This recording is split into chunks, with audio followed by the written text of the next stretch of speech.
Welcome. Today we're going to be taking a look at Who Goes There. It's a 3 to 6 player cooperative dice rolling hand management game where we take the role of one of the Antarctic research team members trying to survive by venturing outside, by building items, and upgrading our character. How do we survive? There are two ways.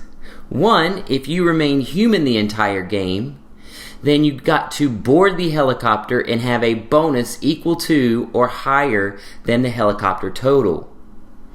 The second way is if you become infected, you need to board the helicopter, and then the human's bonus has to be lower than the helicopter total. Now that we know what the winning condition is, let's go ahead and take a look at the components, setup, and how a turn, round, and phase work in Who Goes There. Now let's take a look at the components for Who Goes There. We're going to start with the two main game boards, which is the inside main game board and the outside. Then we have the camp event board,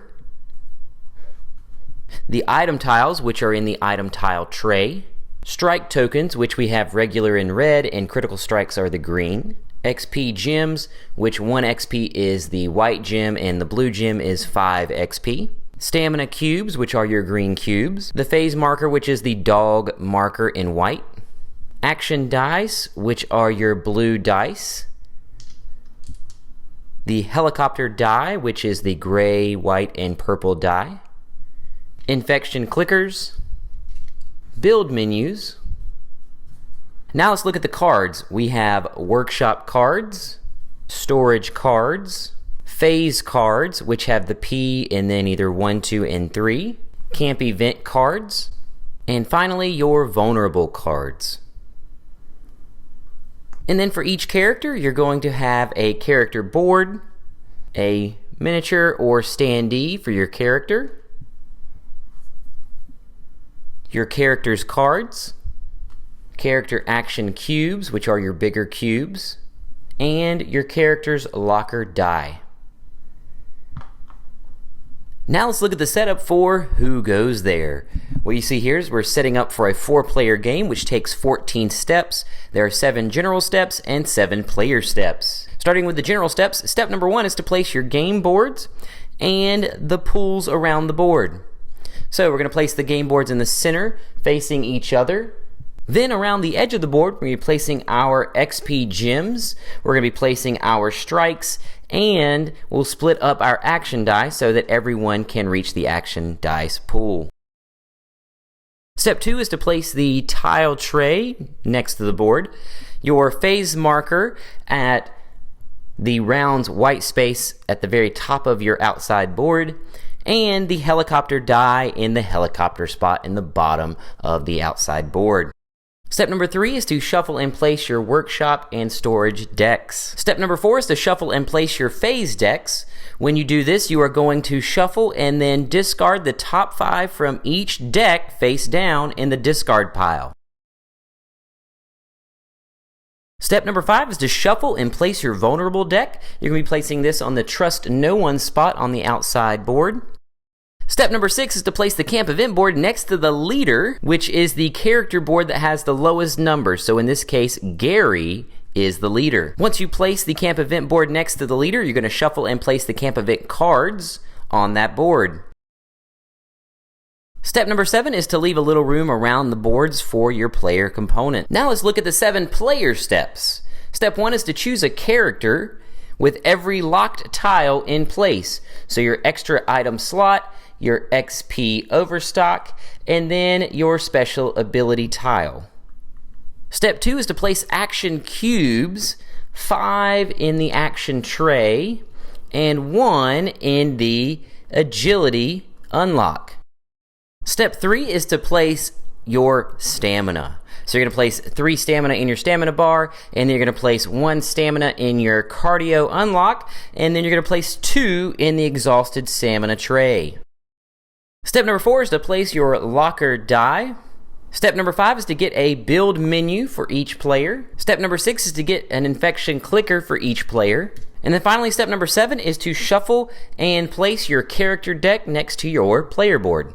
Now let's take a look at how phase, rounds, and turns work in Who Goes There. In a game, there are 15 to 18 rounds that are split into 3 phases. Before you start your first round, you have to figure out who the team leader will be, which is the lowest number on your character board, and they're going to be in charge of the turn order for the round as well as the camp events. Then each player is going to draw 1 card from the workshop, storage, and then their specialty deck. Then the characters are going to pick a starting location.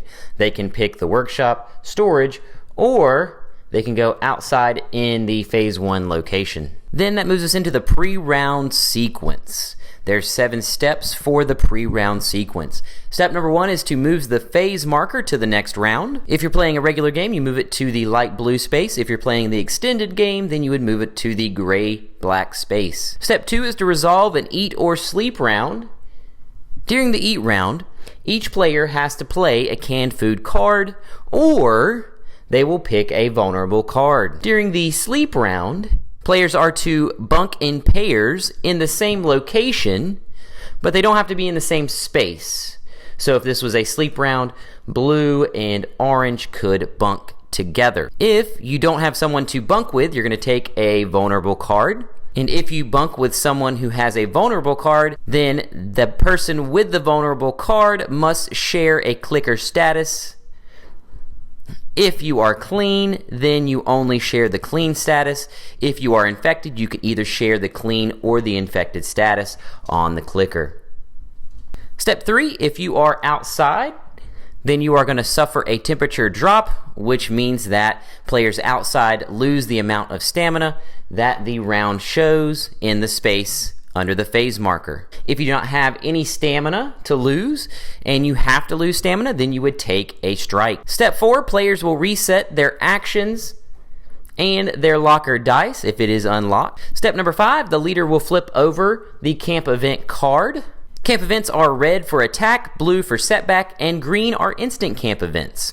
If the camp event has a lock at the top of the card, then it is for inside only players to resolve, but the camp is locked down, meaning if you were on the outside, you can't come back in, and if you're on the inside, you can't go out. Each player resolves the camp event anytime during their turn. To do so, it takes 4 steps. You check the event card, then you check your stamina and your items to figure out how many dice you're going to roll, and then the 4th step is to roll the action dice. Now is a good time to take a look at strikes. Red are general strikes and green are critical.